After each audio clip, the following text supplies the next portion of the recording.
नमस्कार, मी वैद्य ऋषिकेश जामगे। अलीकडच्या काळात आपण पाहतोय मूळव्याधीचे रुग्ण ओपीडी मध्ये वाढलेले आहेत। याचं प्रमुख एक असं कारण आहे, सध्या वर्षा ऋतू सुरू आहे म्हणजे पावसाळा। यामध्ये आपला जाठराग्नी मंद झालेला असतो, पचनक्रिया कमकुवत झालेली असते आणि अशा वेळी जर आपण पचायला जड अन्न खाल्लं, जसं की नॉनव्हेज असेल, पालेभाज्या असतील, दही असेल, दुधाचे पदार्थ असतील, हिरव्या मिरच्या असतील, अशा वेळी पोट व्यवस्थित साफ होत नाही आणि पोट साफ नाही झालं की मूळव्याधीच्या ठिकाणच्या वेदना ह्या प्रचंड प्रमाणात वाढताना दिसून येतात। बऱ्याच वेळी रक्त देखील पडायला लागतं।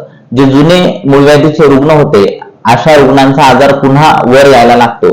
हा त्रास जर टाळायचा असेल तर जेवणामध्ये हलक्या आहाराचा समावेश करायचा आहे, जसं मुगाची डाळ आणि भाकर।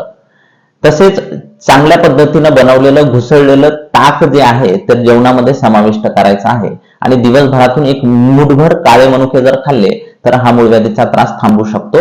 धन्यवाद।